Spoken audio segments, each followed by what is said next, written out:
हरे कृष्णा, राधे राधे। कैसे हैं आप सब? आई होप आप सभी ठीक होंगे। और मेरा नाम है प्रतिभा। मेरे ब्लॉग में आप सभी का स्वागत है। अगर आप मेरे चैनल से पहले से जुड़े हुए हैं तो आप मुझे जानते होंगे, और अगर आप नहीं जुड़े हैं तो मेरे चैनल को सब्सक्राइब करना मत भूलिएगा।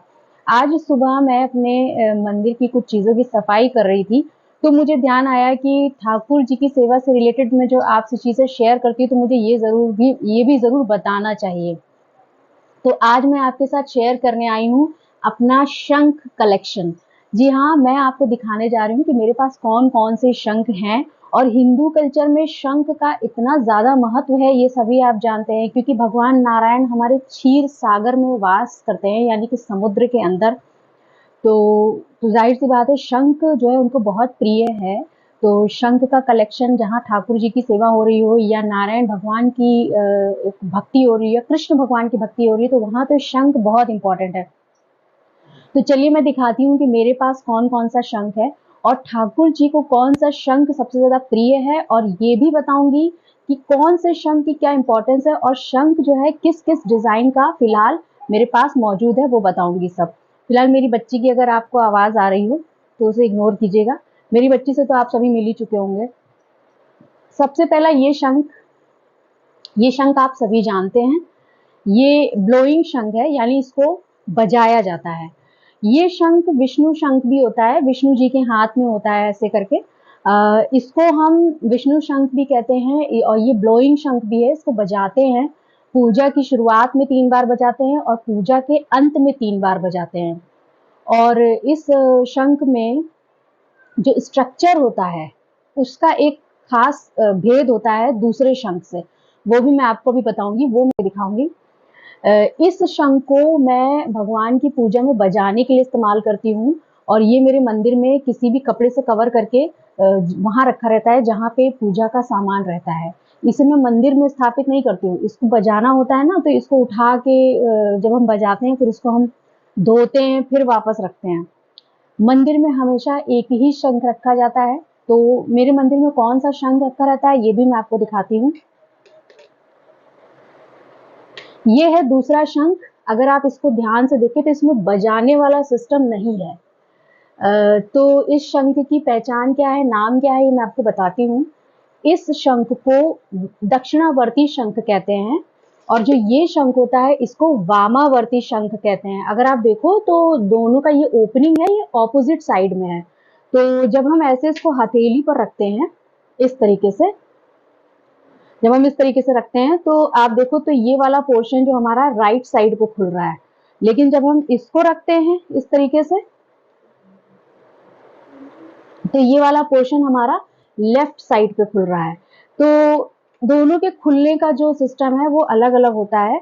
और दक्षिणावर्ती शंख और वामावर्ती शंख में अंतर क्या होता है कि दक्षिणावर्ती शंख जो होता है वो बजाया नहीं जाता है, जबकि वामावर्ती शंख हम बजा सकते हैं। इसके अलावा अगर आप ओपनिंग के बारे में बात करें तो आप शंख को ऐसे रख के देखिए। अगर आप ये इस पोर्शन को आगे की तरफ रखते हो तो आप देखेंगे कि जो बजाने वाला शंख है उसकी ओपनिंग राइट साइड होती है। अगर आप टेल को ऐसे करके इसको अपनी तरफ रखते हो तो ये चीज आप देखेंगे लेफ्ट साइड होती है। जबकि दक्षिणावर्ती शंख में इसका ऑपोजिट होता है। जैसे कि अगर आपने इसको ऐसे रखा तो आप देखेंगे ये लेफ्ट साइड खुल रहा है, या अगर हम ऐसे रखते हैं तो ये राइट साइड खुल रहा है। तो ये पहचान होती है दक्षिणावर्ती शंख और वामावर्ती शंख की।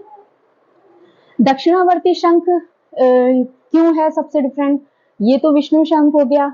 दक्षिणावर्ती शंख जो होता है ना वो लक्ष्मी माता के भाई को कहा जाता है। दक्षिणावर्ती शंख जो होते हैं वो लक्ष्मी माता के भाई होते हैं। तो लक्ष्मी माता के भाई होने के कारण जो हमारे नारायण भगवान होते हैं उनके ये साले होते हैं। ठीक है। तो जब हम लड्डू गोपाल को स्नान कराते हैं, क्योंकि लड्डू गोपाल कृष्ण जी के स्वरूप हैं और कृष्ण जी जो हैं वो नारायण जी के स्वरूप हैं, तो उस हिसाब से ये लड्डू गोपाल के भी साले हुए, यानी कृष्ण जी के साले हुए। तो इसी शंख में मैं दूध दही वगैरह सब डाल के जब उनको स्नान कराती हूँ ना, तो एक तरीके से उनके साले के थ्रू उनकी सेवा होती है, तो वो प्रसन्न होते हैं। इसको स्थापित कैसे करते हैं? स्थापित करने की विधि तो थोड़ी लंबी होती है, लेकिन इसको रखा कहा जाता है। इसको हमेशा लड्डू गोपाल की दाहिनी तरफ रखा जाता है। आप लक्ष्मी माता की किसी पूजा में भी दक्षिणावर्ती शंख को रख सकते हैं, और साथ में यहाँ पर ये मैंने विष्णु जी के 2 चरण बनाए हुए हैं। ये इसको स्थापना करने का प्रोसेस थोड़ा अलग होता है। ये वाला शंख मेरे मंदिर में स्थापित रहता है और ये वाला शंख जो है मैं मंदिर में स्थापित नहीं करती हूँ, ये मैं बजाने के लिए अलग से कपड़े से लपेट के रख देती हूँ। जब बजाना होता है तब इस्तेमाल कर लेती हूँ। ये एक तीसरा शंख है। ये शंख, इसकी कोई फिलहाल पूजा में रिक्वायरमेंट नहीं है, लेकिन शंख तो शंख है। तो ये शंख मुझे गिफ्ट में मिला था। इसमें देखिए बजाने वाला सिस्टम नहीं है, लेकिन अगर आप देखो, अब ये बजाने वाला तो नहीं है, लेकिन अगर आप इसको ऐसे रखो और दक्षिणावर्ती शंख को ऐसे रखो तो दोनों की ओपनिंग जो है वो अलग अलग है। तो इसका मतलब ये दक्षिणावर्ती शंख तो नहीं है। तो इसलिए कई बार लोग क्या करते हैं कि आगे से खुला नहीं है तो सोचते हैं दक्षिणावर्ती शंख और उसको मंदिर में स्थापित कर देते हैं। नहीं, ये दक्षिणावर्ती शंख नहीं है। दक्षिणावर्ती शंख में आप देखोगे ओपनिंग हमेशा लेफ्ट साइड होगी या फिर ऐसे रखने पर राइट साइड पर होगी, जबकि इसमें उल्टा है। एक शंख मेरे पास और है। अगर आप देखो ये शंख, वो देखिए कितना प्यारा शंख है। और ये जो दक्षिणावर्ती शंख होता है ना, ये और अलग अलग कलर और डिजाइन में भी आते हैं। आपको असली शंख अगर चाहिए हो तो किसी अच्छे शॉपकीपर से या जिसकी आप बहुत अच्छी जान पहचान हो, उसी से ही इसके बारे में आप पूरी जानकारी लीजिए और उन्हीं से खरीदिए, क्योंकि ये शंख जो होते हैं आर्टिफिशियली भी बिकते हैं। ये शंख मेरे पास एक और है। इस शंख का स्ट्रक्चर देखिए कैसा है। इस शंख का स्ट्रक्चर जो है वो हाथी के सूंड जैसा है। तो इस शंख को गणेश शंख भी कहते हैं। ये शंख जो है गणेश शंख भी कहलाता है। ये शंख मैंने क्यों खरीदा था? दरअसल मेरी जब बच्ची हुई थी तो उसको ग्रोथ में चीजों में काफी लेट चीजें हुई, तो ये शंख मैंने खरीदा। इसमें जल भर के फ्राइडे को जल भरते हैं, फिर कुछ दिन बाद मंडे वगैरह को जल उसको पिलाते हैं। तो ऐसा कहते हैं कि ऐसा करने से बच्चा बोलता जल्दी है। इसके अलावा अगर घर में कोई बीमार व्यक्ति है तो उसको भी इससे जल पिलाना चाहिए। अगर आप ऐसा विश्वास करेंगे तो चीजें होंगी, अगर आप विश्वास नहीं करेंगे तो नहीं होंगी। तो अभी ये शंख मैंने लिया हुआ मुझे मुश्किल से 3 या 4 महीने हुए हैं। और इसकी एक महत्ता भी है। ये भी शंख जो है सुख समृद्धि के लिए अच्छा माना जाता है। मगर मंदिर में भी आप इसको रख सकते हैं, पर मेरे मंदिर में ऑलरेडी दक्षिणावर्ती शंख रखा है तो मैं इसको अपनी अलमारी में रख लेती हूँ। इसके अलावा मेरे पास एक टाइगर शंख भी है जो कौड़ी के शेप में होती है। तो वो मैंने लक्ष्मी माता के पास स्थापित कर रखी है, इसलिए मैं आपको दिखा नहीं सकती हूँ। ये शंख मेरे ये पूरे शंख का कलेक्शन है। और लड्डू गोपाल को नहलाने के लिए मैं दक्षिणावर्ती शंख का प्रयोग करती हूँ और यही शंख मेरे मंदिर में भी स्थापित रहता है। और समय समय पर आप इसमें गंगा जल अगर भर के रखते हो तो समय समय पर पूरे घर में आप छिड़काव भी कर सकते हो। और अगर आप गंगा जल भर के नहीं रख सकते हो तो इसमें चावल भर के रख दीजिए और कपड़े से लपेट दीजिए, तो कभी भी अन्न का जो भंडार है वो घटता नहीं है। ये काम आपको बृहस्पतिवार या शुक्रवार को करना होता है। तो ये था मेरा पूरा शंख का कलेक्शन।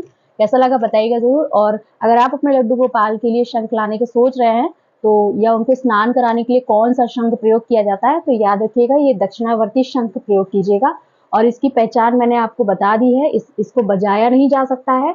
और अगर आप हथेली के इस तरफ से रखते हैं तो ये लेफ्ट साइड खुलेगा, और अगर आप टेल की साइड से रखते हैं तो ये राइट साइड खुलेगा, जो कि वामावर्ती में उल्टा होता है। जय श्री कृष्ण, राधे राधे। अपना ध्यान रखिए।